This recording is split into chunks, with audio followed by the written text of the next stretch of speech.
Hello, everyone. This is Ted Bauman here. I am the editor of the Bauman Letter.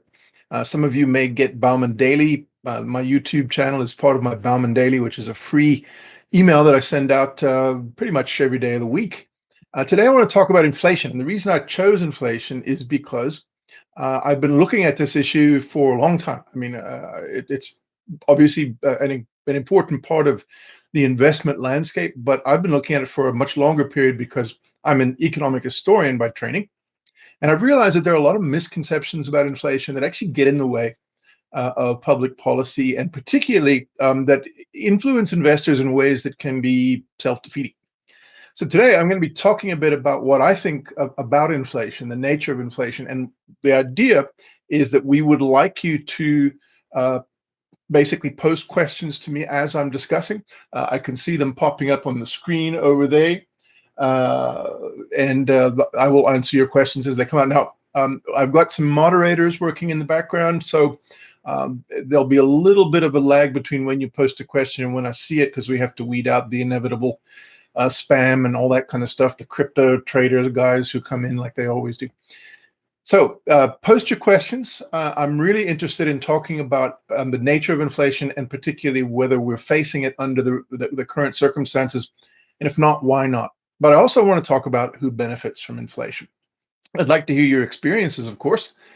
So if you have any sort of direct experience, if you've been looking at price increases, in your own life, let's talk about that and see if we can track down what's going on. But let's start with just a general discussion about inflation. Now, inflation is often described as an increase in money supply. In fact, I was reading an article just this morning, that purported to be an expert opinion on that. And the guy said inflation is when there's an increase in the money supply. That's dead wrong. That's not what inflation is. In fact, that's a big part of the ideological fallacy behind inflation.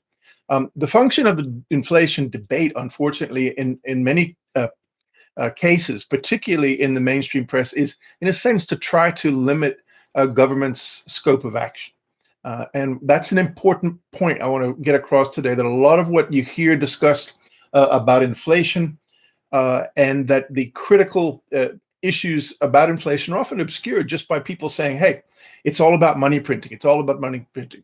Well, I'm going to show you that it's not all about money printing. It's about the relationship between money printing and a bunch of other things. And the bunch of other things are the things that we really need to pay attention to.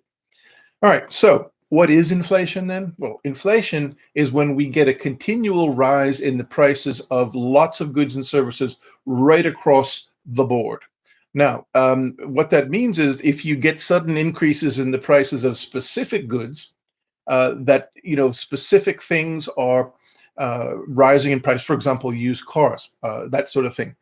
That's not inflation. That's a price increase in a particular class of goods. Inflation is when you get a rapid rise in the price of goods right across the board.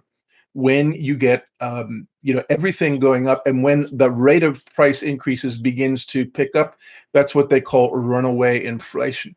So the message here, and if you'll see me looking aside, I'm looking at my notes, the message is that rising prices are a necessary component for inflation to happen, but they're not sufficient.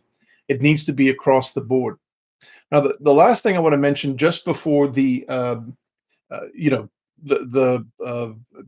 opening the discussion is there's a difference between rising prices and falling real incomes and falling purchasing power. The reason why people are afraid, or should be afraid, of inflation is because it erodes your purchasing power. If you buy something today that costs $10 and inflation goes up next year, it costs you $20, then your wages haven't gone up, then basically you've lost purchasing power. But that doesn't always happen. You get scenarios where wages rise faster than prices, and people actually get a transfer of real income from a certain group in society to wage earners. And that can be a good thing because it can actually drive the growth of the economy. So when we look at inflation in an undifferentiated way, we end up basically locked into a mono view of inflation that allows us or prevents us from seeing some of the opportunities that some kinds of inflation can create. Now, I'm going to start with a question which I'm actually going to get back to a little bit later. It comes from David Y, who says, do you agree with Kathy Wood's deflation scenario that 50% of the companies in the S&P 500 could go bankrupt because they've been rewarding shareholders instead of being innovative? Essentially, there's an issue I'm going to discuss, but the fact that we have a situation where so many companies can actually run at a loss, and where they are essentially not pumping money into the economy, or they're running at a loss. I'm going to come back to this. That's actually been a deflationary factor. If you look at companies like Tesla and Uber and others, for a long time ran at a loss, and yet their products were being sold not at market clearing, or not at prices that would have allowed them to earn a profit, but they were being sold at a subsidy. I mean, I've heard people describe Uber and DoorDash and a lot of these others as essentially subsidies to the millennial generation. They're being funded by venture capitalists, of course, now that they're on the open market as publicly listed companies. That's changing. But for a long time, people were getting basically stuff given to them in order to try to increase market share. So that's essentially the starting point. My position is that inflation happens when the other things besides money printing get out of hand, and that's what I'm going to talk about now. So if increasing the money supply is not the main cause of inflation, then what is? Well, inflation, in my view, is about competing claims over real resources in the economy. Resources like labor, like capital, like raw materials, all the things that we need in order to be able to run an economy and to grow the economy. Now, when you have limited resources, when you run out of resources, people start to bid their prices higher. Now, of course, they need to have access to money to be able to do that, but it doesn't happen automatically. Now, for countries that can issue their own currencies like the United States, the problem is not the money supply per se, it's whether or not we are at full capacity. Now, as I said earlier, you can have lots of increases at the same time. You can have different categories of goods rising in price as time goes by, and still not have overall inflation. David Y again posts just now. He says money printing doesn't include inflation. Japan printed lots of money and no inflation. Yes, exactly. That's the point. Because it's the other things that were not present. Japan didn't face a resource constraint. It wasn't running out of labor. It wasn't running out of capital, raw materials. It's starting to face a labor constraint now as the population ages, but we'll come to that. So just carrying on the question of what causes inflation, and please send your questions as you like, and let's try to keep it on topic. For inflation to happen across the board, in other words, for us to have a steady rise in the level of prices for all kinds of goods all at once, rather than just specific pockets of goods, you need to be running at peak capacity. Now, right now, real US GDP has just recovered to the same level as where we were in the fourth quarter of 2019. So we've basically caught up to where we were a year and a half ago, but we have not grown to the point where we would have been if COVID had never happened. The broadest measure of under and unemployment, by contrast, is at 9.8%. So there's 9.8% of the working population that would like to work, is not employed. That's still 3% above where it was in the fourth quarter of 2019. Now, David, I'm not going to answer any questions about silver. Silver is not the topic today. Thanks for posting, but I'm afraid that's not what I'm going to be discussing. Now, I want to talk a little bit about the recent inflation print. Every month we get a print from the government, and they send out the rise in consumer inflation across a basket of commodities that are customarily used by most people in the economy. Now, I'm looking at it right now. Unfortunately, I can't show you on the screen, and the overall rate of change year on year, in other words, from the end of June 2020 to the end of June 2021, the overall rate of inflation was 5.4%. Now, if you take out food and energy, the overall rise was, let's see, where is that? It was 4.5. So it was 0.9 of a percentage point less if you take out food and energy. Now, food rose by 2.4% over the last 12 months, which is slower than the overall rate of inflation.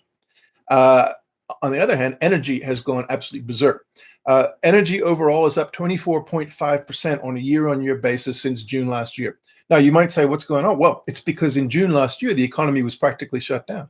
So energy prices hit rock bottom. So on a year-on-year basis, a huge driver of inflation right now is energy. Energy commodities are up 44.2% in the last 12 months. Gasoline is up 45.1% in the last 12 months. Fuel oil up 44.5%, and so on. So you can see that those base effects, in other words, where we were a year ago, is one of the critical factors in this year's inflation. Now, that is intuitive. I think most people would understand that. But there are some other things that have to do with specific things that are not about, like, say, the price of petrol or gasoline 12 months ago. Used cars. The price of used cars is up 45.2% year on year, June last year to June yesterday. Why is that?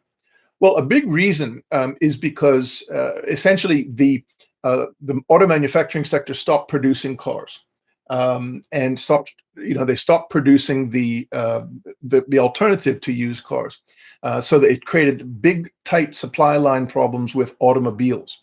Now, the critical question there is that when you lose access to an alternative to something, it tends to push up the price of the other alternative, in this case, used cars. The other thing was that although the used car pipeline, which usually starts with the rental car companies, has picked up again, for a long time it was shut down, largely because the used car companies were trying to get cars onto the market last year in order to reduce their overhead costs because they're trying to cut costs. They rapidly learned that they had to reverse that, and so they've been out there trying to scoop up as many vehicles as they possibly get their hand on. So that's what we call a bottleneck scenario. And in that scenario, of course, you're going to get high overall aggregate inflation, but the inflation rate of individual commodities and individual goods and services can be very, very different. Now, I'm not suggesting that inflation is not, an issue even at this level, but I think the people who argue that inflation, A, is transitory because of where we are vis-a-vis last year, and B, doesn't have structural drivers, they're on the right track. I'm in that camp, and I understand that. I see you're looking at David is posting again. Clearly, he wants to have a part of this conversation. He's saying I can't talk about inflation without talking about gold and silver. Well, yes, I can, because I'm talking about the drivers of inflation. I'm not talking about alternative stores of value and what they might do. I'm talking about inflation in monetary and commodity terms. Now, what causes inflation? I've said earlier that inflation is primarily driven by resource constraints. So that when you run out of the ability to produce more goods, you effectively get a case where people start bidding up the price of those goods because they want them. If you make, let's say you make cars, and the price of a sheet steel or something is going up, and you notice that you're having a hard time getting it, you might offer higher prices to the manufacturers of rolled steel. And that in turn will lead your competitors to do the same thing, and that will lead the price of those things to go up. But in a normal environment, that would lead producers of steel to increase their supply so that you end up taking advantage of those higher prices, and that should lead the price to come back down again. That's what happens in a self-correcting market where you have that kind of price mechanism at work. Now, real broad-based inflation, the kind that we're worried about, essentially rise when a lot of new currency is created and that currency gets to everyday citizens. That's an important point I'm going to keep stressing, because one of the things that we have seen or that's missing from the inflation debate is an understanding of where the money from quantitative easing, i.e. printing presses, goes to in the economy. Up until now, other than a few specific things, most of it has not gone to mainstream. It's gone elsewhere. Now, so inflation is caused by a situation where you have the money. In other words, the currency is available. It's in the hand of everyday people, and they're chasing a finite pool of goods and services. In other words, there's no capacity to produce more of whatever it is people want to buy. In other words, you've run out of the resources that you need to make cars or make furniture or whatever it may be. I mean, you just name it. I mean, if we ran out of wood, for example, we saw during the beginning of this year up until recently, very high lumber prices, not because we were out of wood, but because we didn't have enough sawmilling capacity, because sawmills had shut down capacity in the aftermath of the great financial crisis and didn't add to it because they weren't convinced that they would have enough capacity. So in that case, when builders are bidding for wood, they're bidding for a finite resource, i.e. finished wood, board lumber, and that causes the prices to go up. The response should be for the sawmillers to add capacity, activate, shut down factories, which is exactly what they've done, and we've seen the price of lumber come back down again. Now, here's the critical thing. The last decade has not been characterized by a lack of resources available to the economy. We have not been able to, or we've not faced a situation where we're running into labor constraints or raw materials constraints, where we're running into basically the lack of ability to produce things like capital and so on. Instead, we've seen a connection of specific issues that have actually changed the structure of the economy, and that changing structure, those I mentioned earlier, the other things besides the increase in the money supply, those are the things that are really the critical things. Let's talk about this now. So let's just look back at what it was like in the 1970s. I mean, I was a kid in the 1970s. I'm sure some of you probably remember it better than I do. I remember it reasonably well. I remember the lines at petrol stations, at gas stations, and I remember, all the things that went with that. But a couple of things, actually quite a few things, have changed massively since then, and that's why I believe inflation has remained so low, and why the prospects of large increases in inflation are less likely unless the structure of the economy changes again. So what are those things? First of all, back in the 1970s, a huge percentage of the US labor force was, or a significant percent, let's say, was unionized, right? So Detroit, for example, every year, big negotiation between the UAW and the big four auto manufacturers. And because the unions were so strong, they were able to negotiate what they called COLAs, which are cost of living adjustments, into their wage contracts. Now, typically, the idea was for the unions to push for a COLA that was above the expected rate of inflation because they wanted to increase the purchasing power of their members.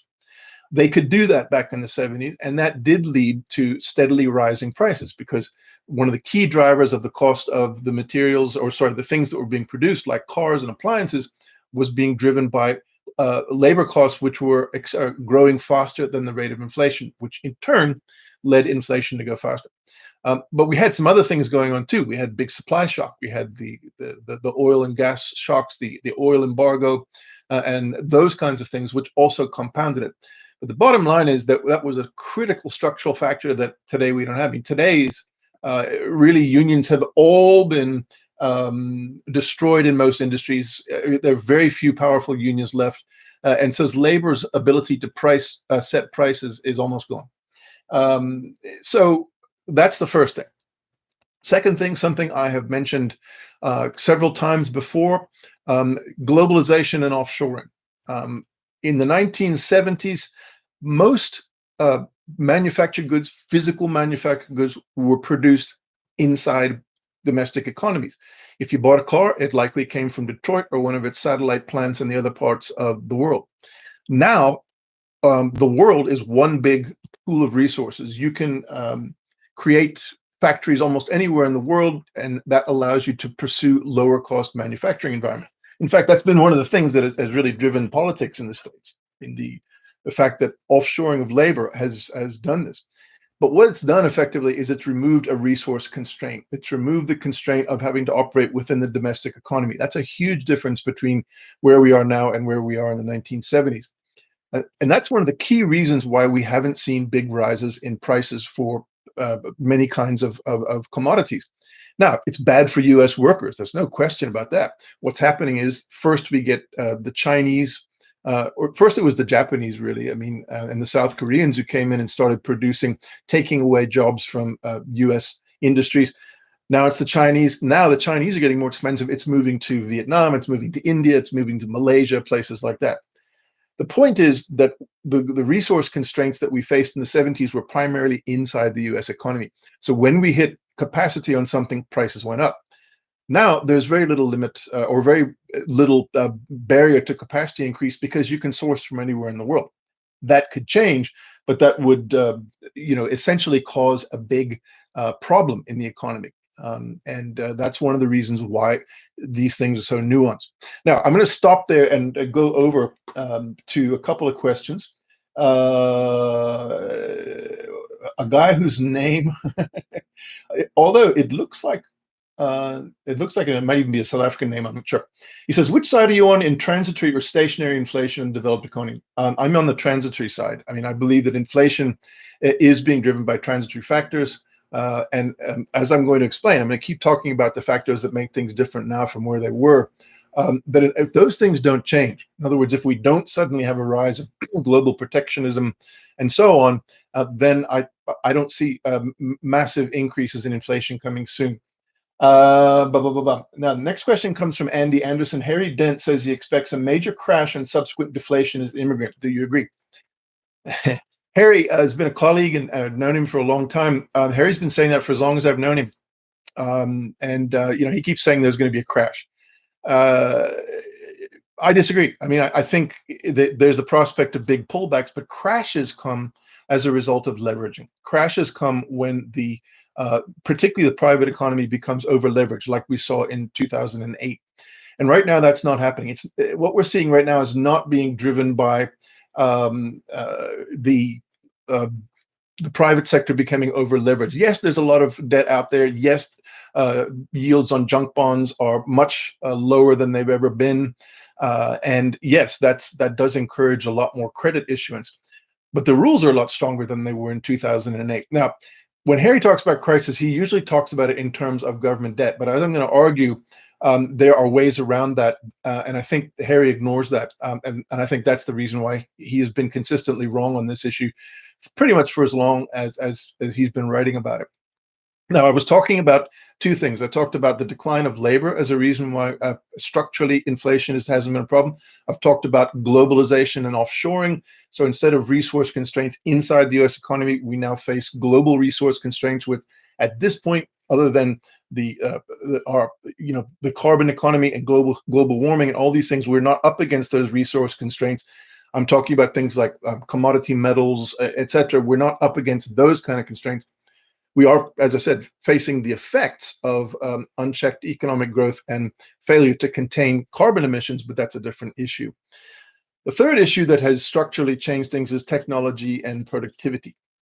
All else being equal, the more productive the economy becomes through the application of technology like computers and cell phones and Zoom and what I'm doing with you right now, the less inflation we're likely to see. Because what happens is that you increase productivity, you can produce more with less. In the 1970s, we were paying, for long distance phone calls, remember? In the 1970s, we wouldn't be doing this. We are now. Hopefully, it's increasing your productivity and mine by engaging like this. But fundamentally, technology is a powerfully deflationary factor, particularly when it comes to manufacturing and any other form of labor-intensive activity. I mean, I was looking at an article the other day that was talking about platinum mining back in my home country, South Africa. And the interesting thing is that one of the companies, Anglo-Plats, has actually moved into trying to mechanize the mining of platinum and palladium, which is very difficult because the seams are very narrow. They can often be this wide of ore, and they're often at a slant. And so traditionally, it's required guys down there with jackhammers to mine those seams. But now they are working hard to develop machines that will actually do that. Now, that is a form, for example, of technological productivity improvement.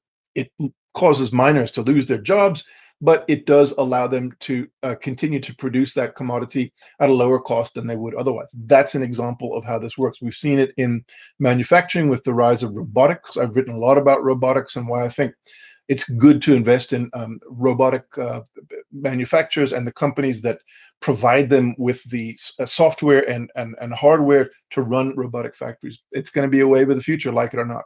So that's the third thing.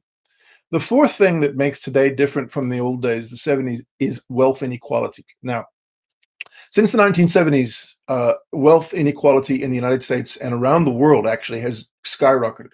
More and more national wealth and income ends up flowing to a smaller number of people. The percentage of national income that goes to the top 1% in the United States has increased from 30% to 40% in really less than a generation.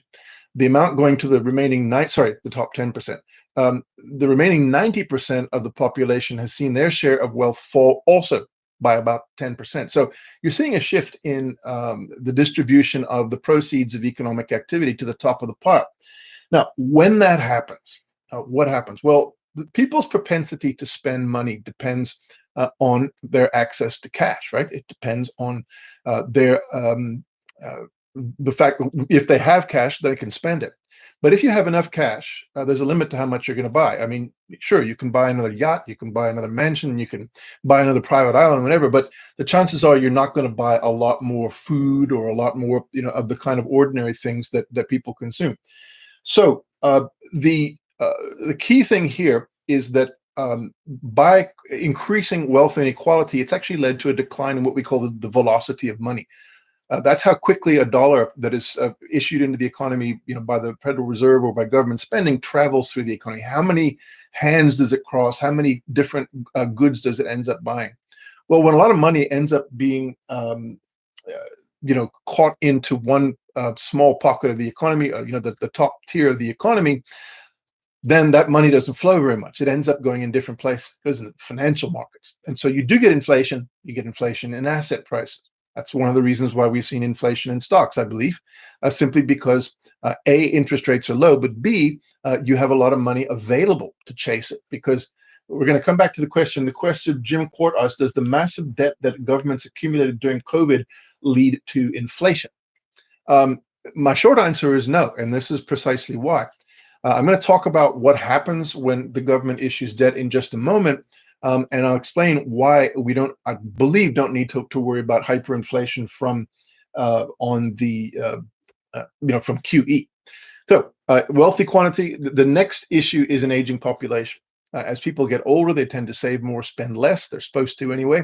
And as the proportion of older people as a part of the overall economy increases, you get a decline in the propensity to spend. Again, the velocity of money declines. So an aging population tends to be deflationary.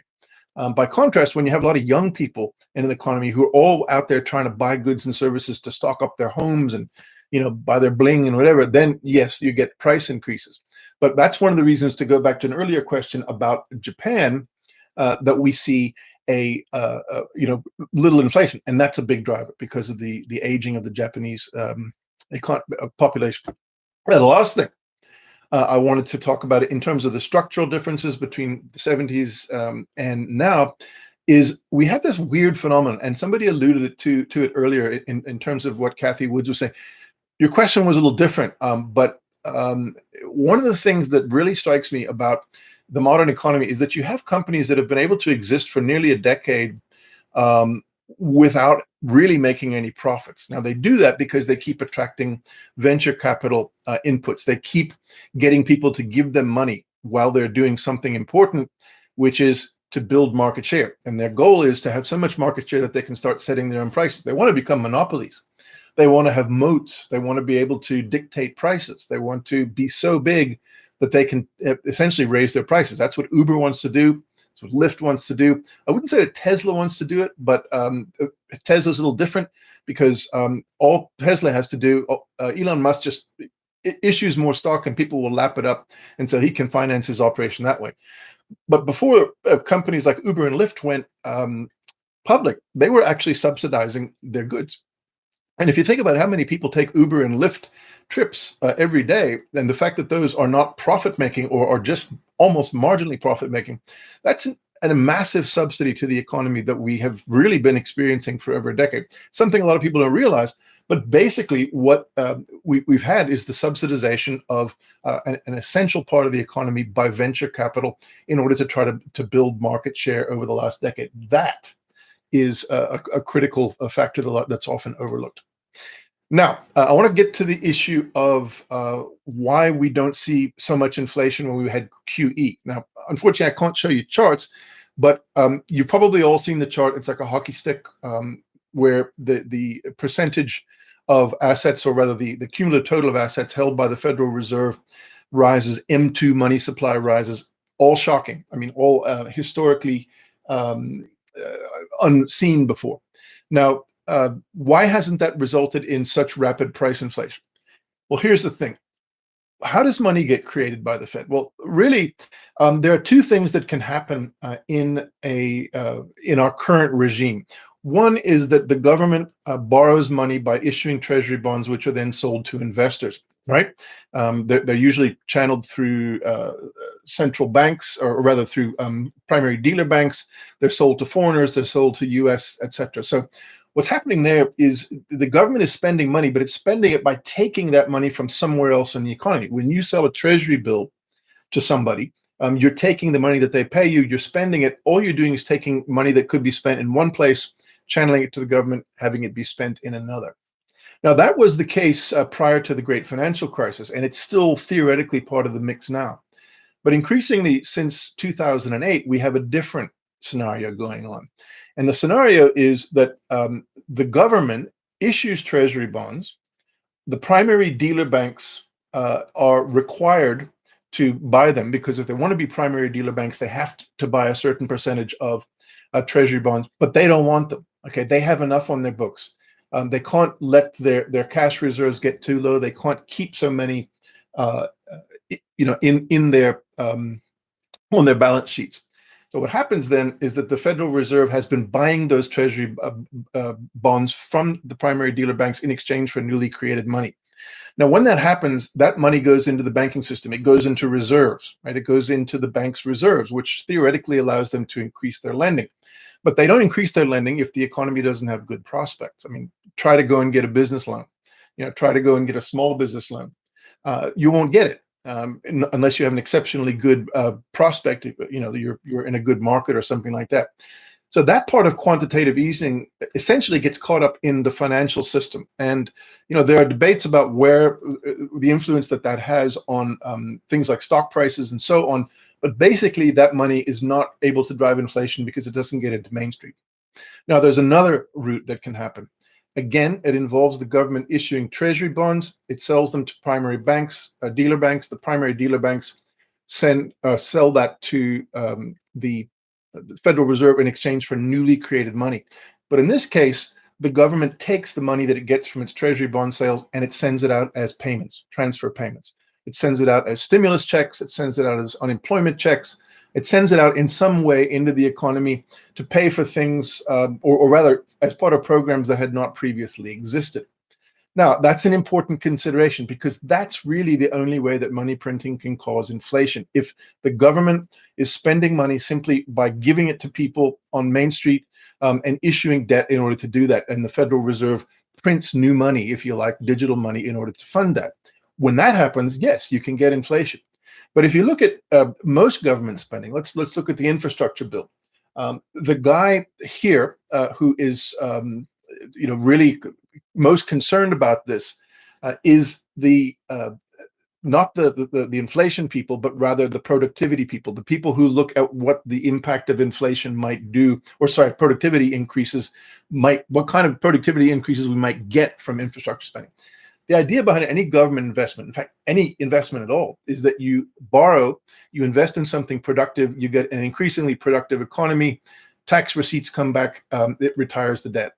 Now, that's different. That doesn't have to be inflationary. It would only be inflationary in an environment where we were running out of resources, where we don't have enough Caterpillar trucks, or we don't have enough road graders, we don't have enough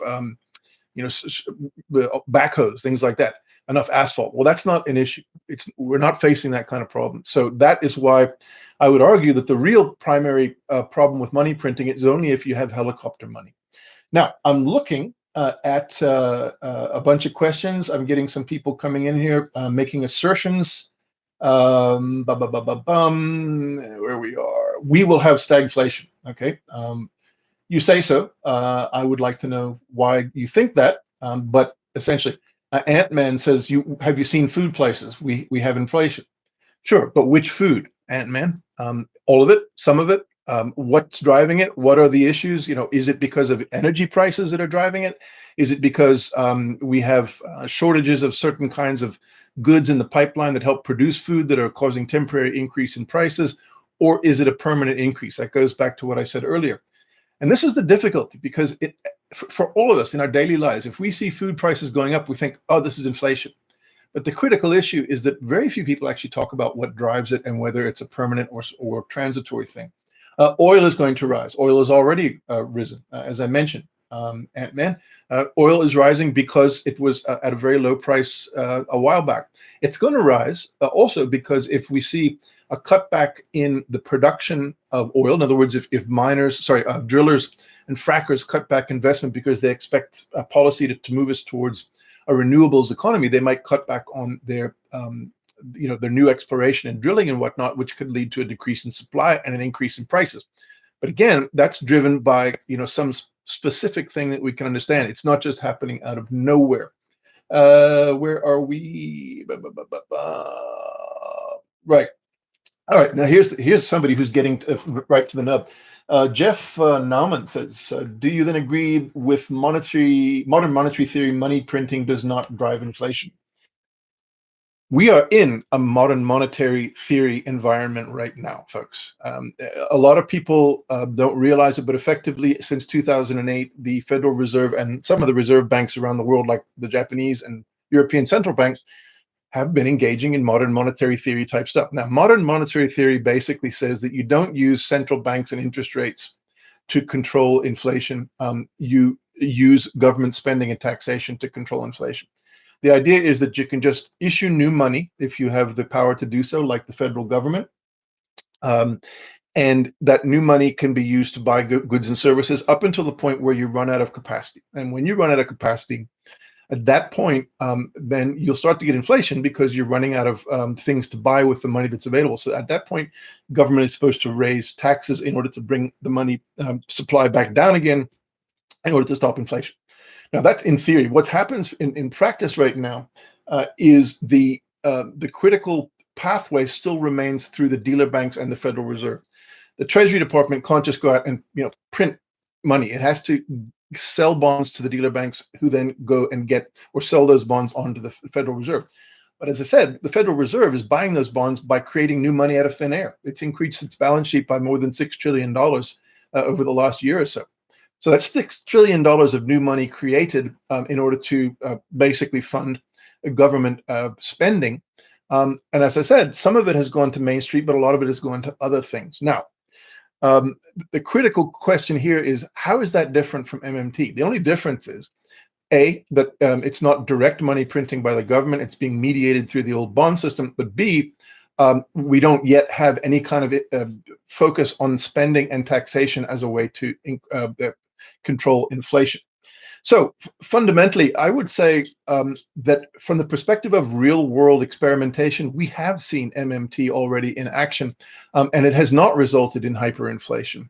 It's not resulted in runaway price increases. And one of the major reasons for that is precisely because the government's policies in terms of fiscal expenditure until recently have been very conservative. The government budget deficit spiked during the 2008-2009 crisis to over 10% of GDP, but then it fell to 3% of GDP just before the Trump administration came into office. So there was, essentially a deflationary, let's take money out of the economy attitude on the part of government. Now, that helped to keep inflation down. Yes, we've now seen a turn in two places.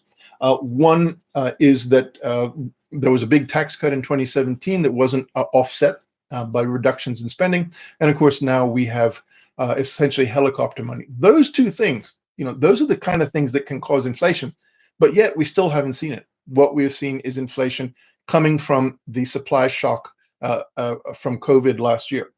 Now, there's a couple other questions over there. Sean Stedman says, if we're seeing hyperinflation, then why is gold around the same price it was 10 years ago? If risky assets are moving because of inflation, then why has gold gone down in value as Bitcoin has gone up? Well, precisely. I mean, markets market traders whose job it is to make money out of keeping an eye on these things carefully, don't see inflation as a major risk. Okay. I was looking at a chart earlier today that showed inflation projections, the band of inflation projections over the next 2 years. And essentially, the market expects inflation to fall back down to about where it was in 2019 once we get through these bottleneck issues. And that's why you're not seeing massive buying of gold. Now, you mentioned the word hyperinflation.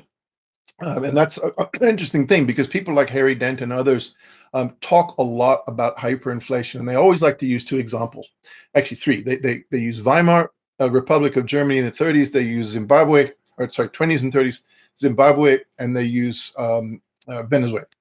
Now, the idea behind using that as your example is that it demonstrates that you really don't understand economics, that you really don't understand what caused those hyperinflationary scenarios and how they are so fundamentally different from our own.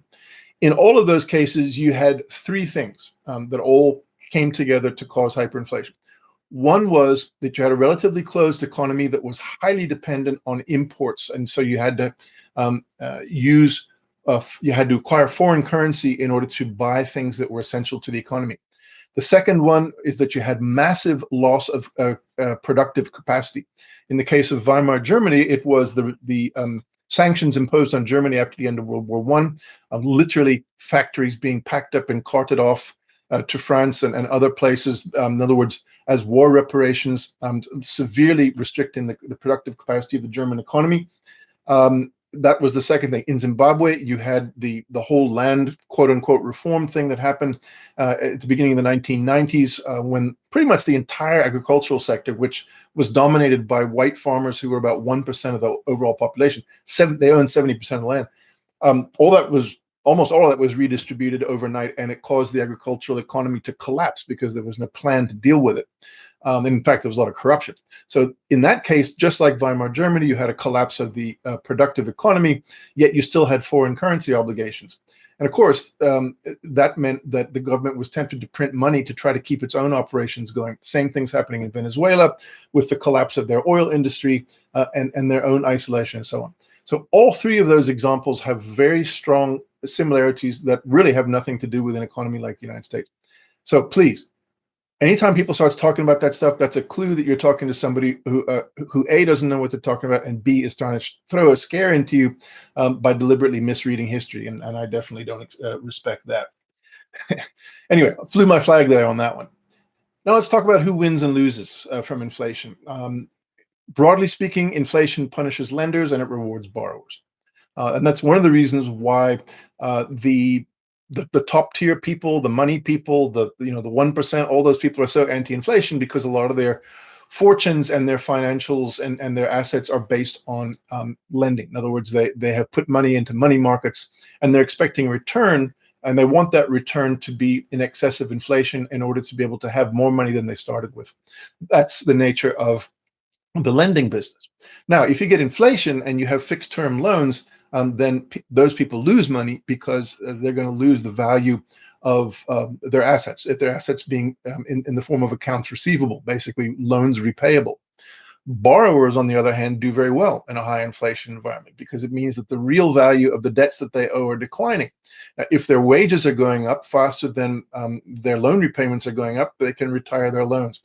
This is precisely what happened after World War II. It's essentially during World War II, the Federal Reserve ran a program which is not very dissimilar from where we are today, in the sense that they were monetizing the government's debt.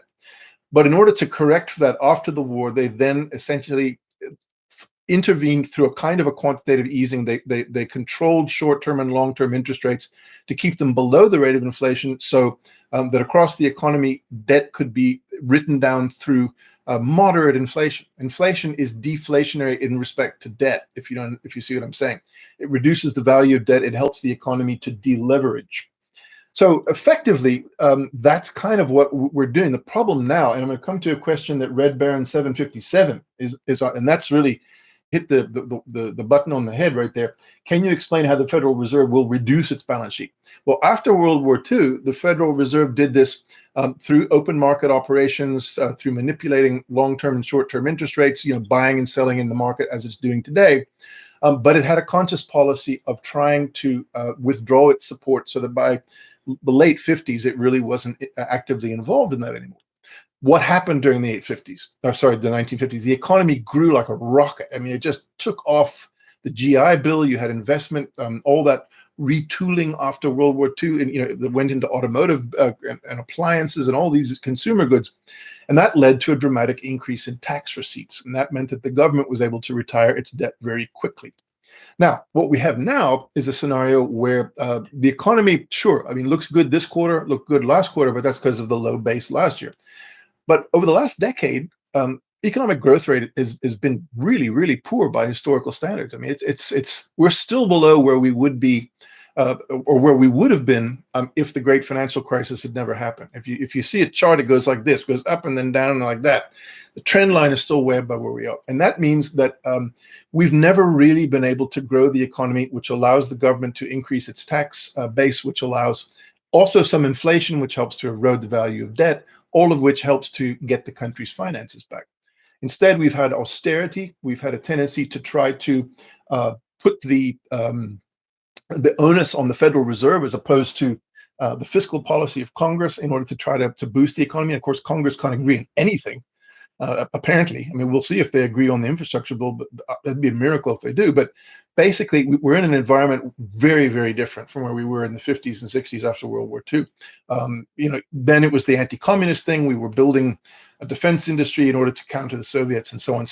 And that was pumping huge amounts of money into the economy.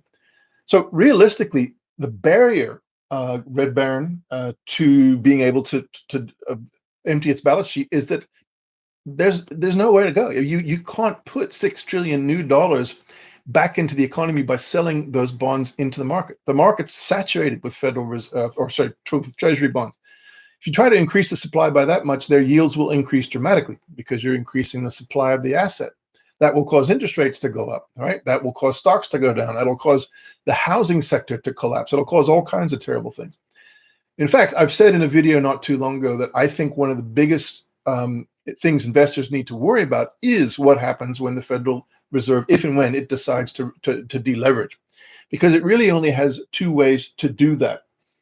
One is it can just take the medicine, the bad medicine, take the pain. It's like chemotherapy for the financial sector, and just start pushing out those bonds. First taper its purchases and then start selling them. But depending on the pace at which it does that, it could lead to a spike in interest rates, which would, of course, reduce economic growth, which would also lead to decreasing tax receipts, which would in turn lead the government to issue more treasury bonds, which defeats the whole purpose. So the other way to do it is to let inflation run a little hotter. And that's precisely what happened during the period after World War II.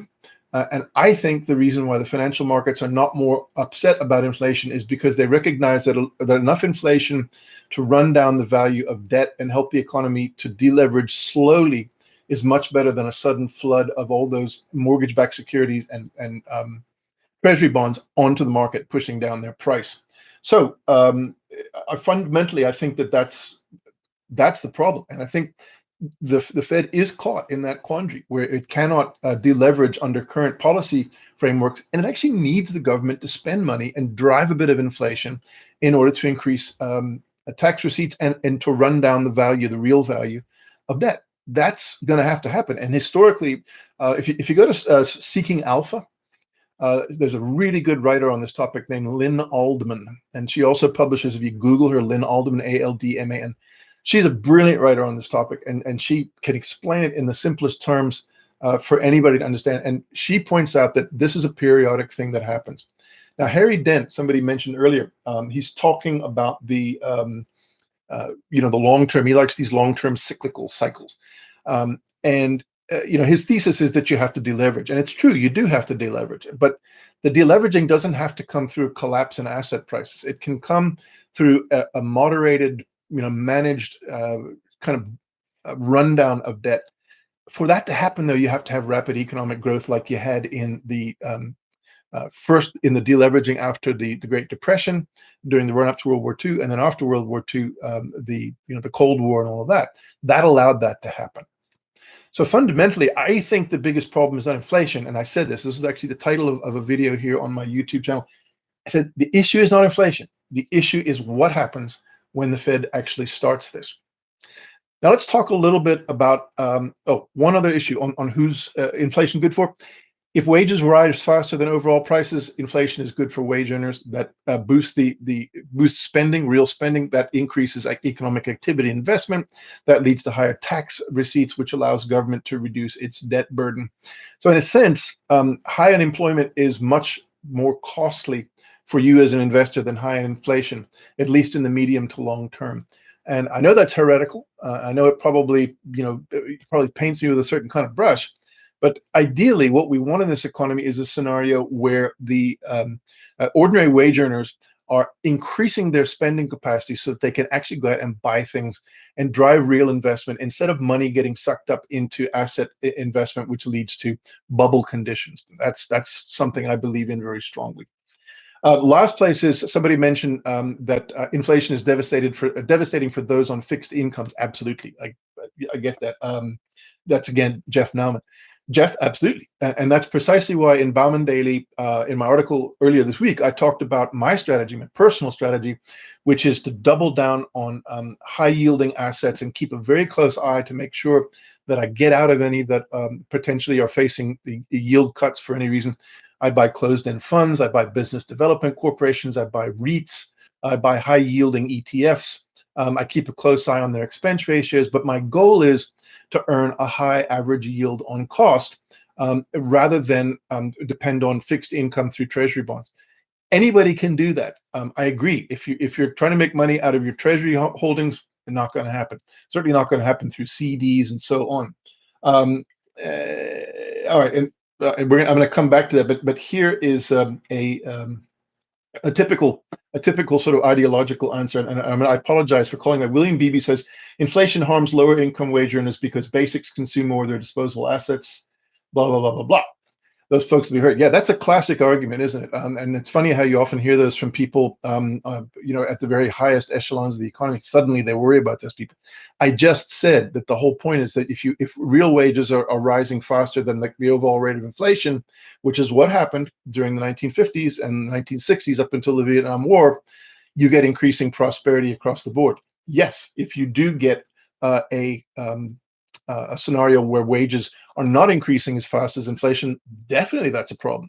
My argument is that it could happen. It's happened before. The question is, what's the point in worrying about something before it's happened? It's because you don't want certain things to happen. And normally it's because you don't want deficits, you don't want federal spending, you don't want the government to play a big role in the economy. So you argue that, things that'll, inflation will hurt the poor and so on. Yes, it will. But there are policy changes that you could make that would ensure that doesn't happen. Question is, do you do it or don't you? Just saying it as a blanket statement for me doesn't really answer anything. It's just basically says, well, we can't stop about this anymore, or we can't talk about this anymore because we've decided this is going to happen. Anyway, sorry, kind of on my hobby horse here. Now we're getting close to the end. I'm going to wrap up, but I want to just talk about what the prospects are from here. Now, my friend Lynn Aldman, who I mentioned earlier, and yes, you're right. Sorry, Alden, Alden. I apologize for that. Thank you, Muscle and Mind, for reminding me that it's Alden. What happens? I mean, she calculated that over the next year or so, she actually did this analysis late last year. She said you could see about $10 trillion in new financial, basically new money being pumped into the economy. Our current, or the economy's value at that time was about $118 trillion. Well, that's the household net worth, and 14 trillion in current money supply. So you're almost doubling the money supply. And what she says is that inflation will depend on two things. The first is money velocity. Okay, if money ends up getting out into more people's hands, like I described earlier through helicopter money, then that increases the velocity of money, because lower earning people have a higher propensity to spend what they get as opposed to higher earning people. That, yes, could lead to inflation if it is not well managed. The second thing, though, is the confidence in the dollar. And that is one of the key psychological issues that comes down, that a lot of people think about, particularly in the old-fashioned way of looking at inflation. Do people think the dollar is going to weaken? a lot of people tell us, people like Harry Dent and Doug Casey and others, constantly telling you the dollar's going to collapse, dollar's going to collapse, dollar's going to collapse. Every day they say this, and it never does. Yes, the dollar fluctuates ups and down, but right now the structural determinants or the structural conditions for a collapse in the dollar do not exist fundamentally. But they could.